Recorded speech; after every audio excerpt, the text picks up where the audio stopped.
Hello, sitting on my floor, coming at you in full vacation mode. How are you? I'm just hopping in here really quickly to give a little bit of context to this video because it's not a writing video.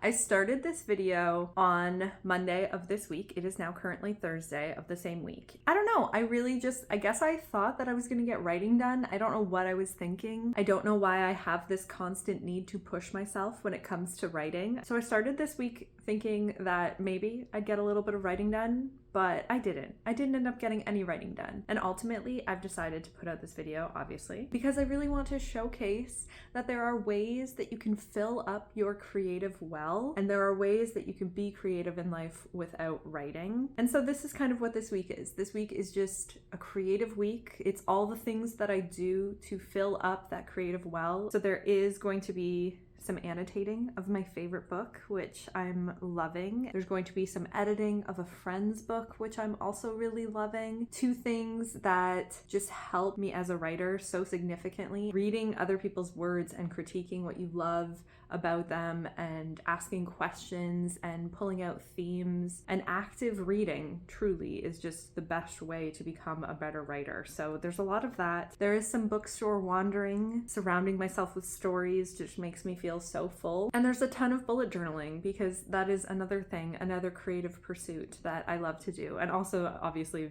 video making. So there's a lot of creativity still in this video. It's just kind of showing you what I do when I'm not writing and what I do to take a break and rest. So get cozy and let's get into it. I finished up my exams last week on Wednesday and I've kind of just been floating, really forcing myself to unwind and feel bored, completely decompress from the intensity that was the last few weeks of school. I have this whole stretch of week ahead of me to relax, most importantly, but also to kind of start planning the new year and doing all of the things that I love so dearly. That includes working in my bullet journal, it includes reading, it includes hanging out with Tom. Currently, I am ripping off my little scene by scene plan here that I've had for the longest time that I actually just haven't even referenced. This was completely a waste of time. I ended up changing the story significantly, and I'm just using my computer so much more. I find that I don't really have a whole lot of need for analog. Hi, I brought you a little closer because one of the things that I am thinking that I'm going to end up doing for this project is I'm really thinking that I'm going to use a entirely new Scrivener project. So right now, obviously it's all in one document. I have pretty much everything. I have all of my chapters. I have all of my notes. I have notes on characters. I have ideas. I have the entire storyboard. And I like that, but I have a feeling that with the feedback that I'm gonna get and with rereading it on my own, it's gonna get a little overwhelming to try to work within the same document. I don't know. I'm just such a blank page person. I really do feel like a lot of the story, the way I'm going to approach working on it again is I'm basically going to rewrite it. So I just feel like starting with a blank document and a blank page and somehow being able to reference my old manuscript while I do that will be key. No, and now I'm thinking maybe I'll try to print it. What if I try to print it at Staples? I did try to look into how much it would cost to just print and bind the folk. But because that is such a hefty story, it would have been like $100, and I don't really want to spend $100 to print and bind. But this is only 36K. That can't be that many pages. Let me see what I can do here. I'm gonna export it.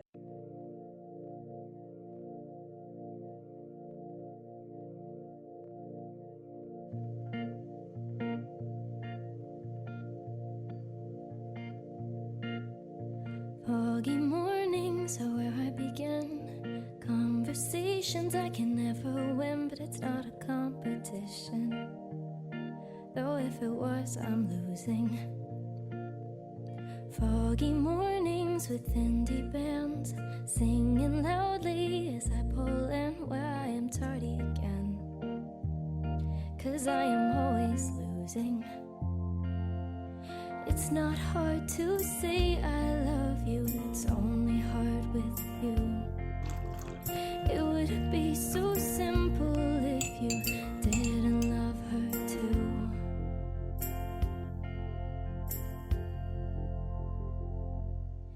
But I got foggy mornings to wake me up. On days you treat me like I'm not enough. Well, there are songs that listen and know just how I'm feeling. 'Cause it's not hard to say I love you, it's only hard with you. It would be so simple if you didn't love her too.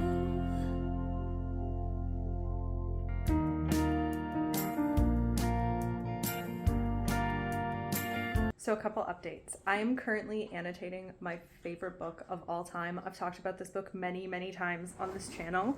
This is The Bronze Horseman by Paulina Simons. It is a historical fiction, sweeping epic romance that certainly is not going to be for everybody because it has all of the problematic elements of an older romance, but it's just my favorite book of all time. I love it so much. I've read it so many times. I've never annotated it, so I'm annotating this edition that I bought last year, and I'm having such a good time with it. It's taking a lot longer than I thought it would. I have this weird thing where I really like this to be the last book of the year that I read, so I calculated the number of pages that I'd have to read from now until December 31st to finish it on the 31st, and it's about 40 pages a day, and that takes me a long time. It takes me like almost an hour to read 40 pages, which with this book is usually not the case. I can fly through this book in just a couple days. I'm just going really slow, and I have so many feelings, as you can see by all the little tabs. Each tab actually represents a different theme or element that I want to call attention to,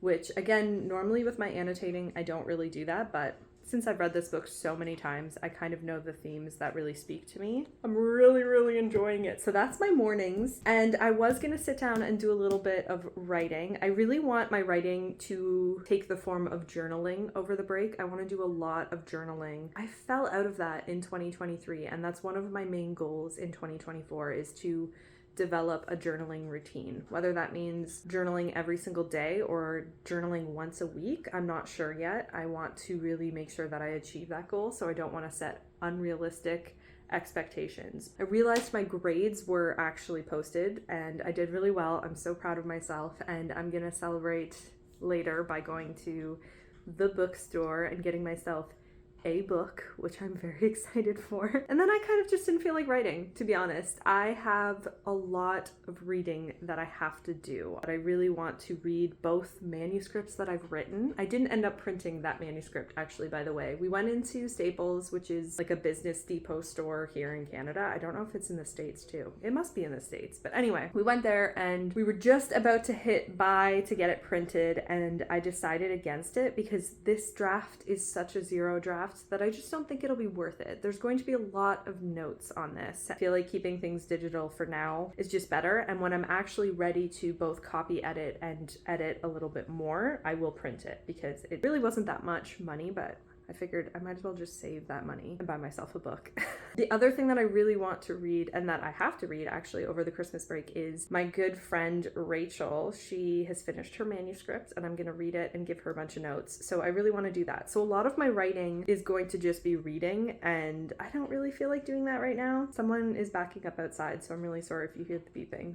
I just really feel like working in my bullet journal. So you saw me get all of my supplies out. I have so many supplies.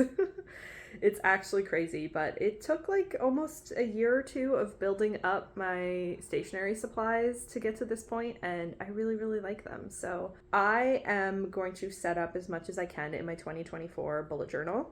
You saw yesterday I went through every single page and I put a little sticky note on there. I really just do that to make sure that I don't run out of space. So I have just a few, like less than 10 pages left over if I use all of the pages for each week that I laid out. Hopefully that makes sense. My mind kind of went blank halfway through that sentence. And while I'm doing that, I'm actually going to be watching this documentary on Crave that is about this cult called Love Has Won. I'm going to stop rambling now and I'm going to get to scrapbooking, and I'm just going to spend the rest of the morning scrapbooking with my little cup of coffee. I'm still drinking out of my ghost mug. I'm gonna drink out of my ghost mug all year round because that is life. So one of the things that I always think about when I'm doing a new bullet journal is what I want my year to kind of look and feel like. And so I went on Pinterest and I just saved a bunch of photos and then I printed them off. And I don't know, I just feel like I want it to feel like whimsical, cozy, very bookish. Some of these pictures I use frequently because I just really, really vibe well with them. I'm so grateful for all the pretty photographers. This is how I want my year to look.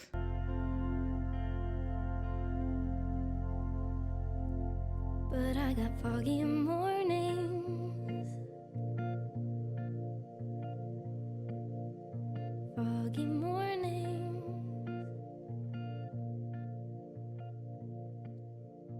foggy mornings, foggy mornings.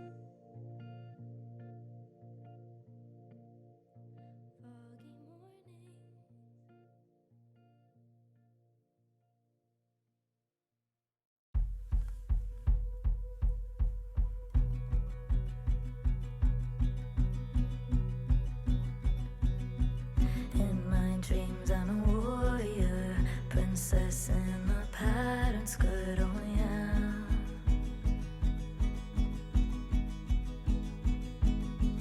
Reaching for unanswered prayers, hovering in the autumn air, oh yeah. They say don't leave me like this, but I don't need them to exist. No, what did you do? It's a Leave regular me like this, but no homeland could handle it. I want too much. I hear languages that I almost know. There's actually a manga that I am looking for. Oh, my phone is over there. I can't look it up because my phone is in Tom's hand. Couldn't give to me, you see.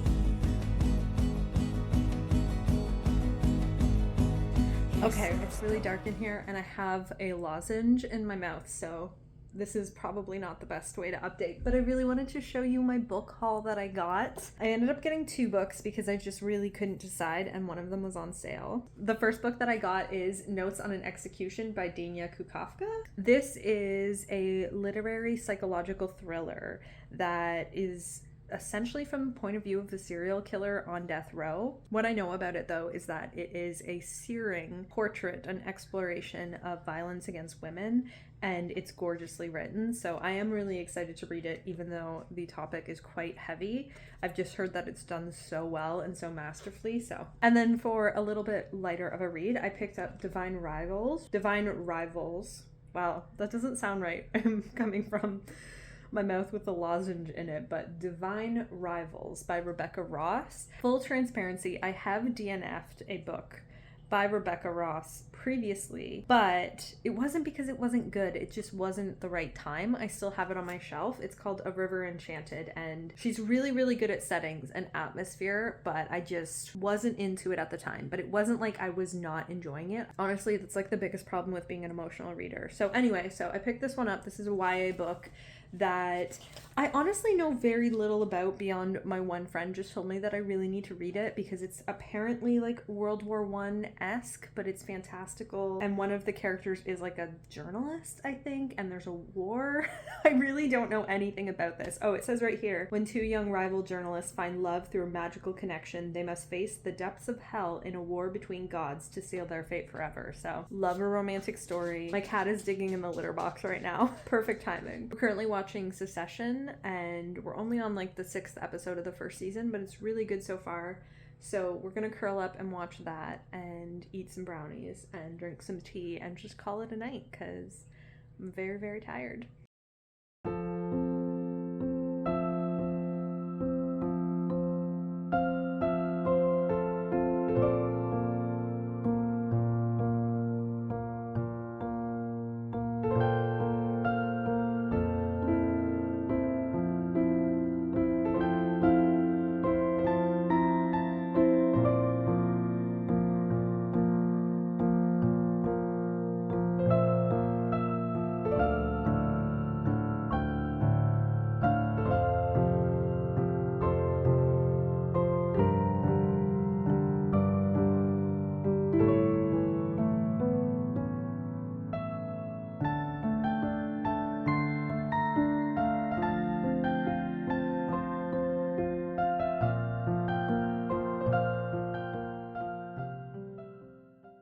That wasn't that fun. Thank you so much for watching. Thank you for being here. I just wanted to pop on and say that this week has just been so good and so creative. It's not over yet. It's winter solstice tonight. It is the darkest day of the year, and guess what I'm going to do tonight? One of my other absolute favorite creative activities that just make me feel so inspired and fill up that creativity well that we're always talking about, and that is I'm going to see a musical. And not just any musical. I'm going to see Natasha Pierre and the Great Comet of 1812.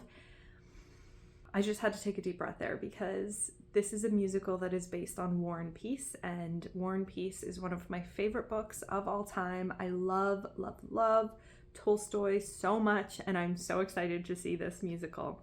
Unfortunately, I can't take you along because I have to edit this video and I have to finish it by today because I'm starting to visit family this weekend to celebrate Christmas. So you won't be able to see the aftermath, but I assure you I'm going to be a sobbing, crying mess.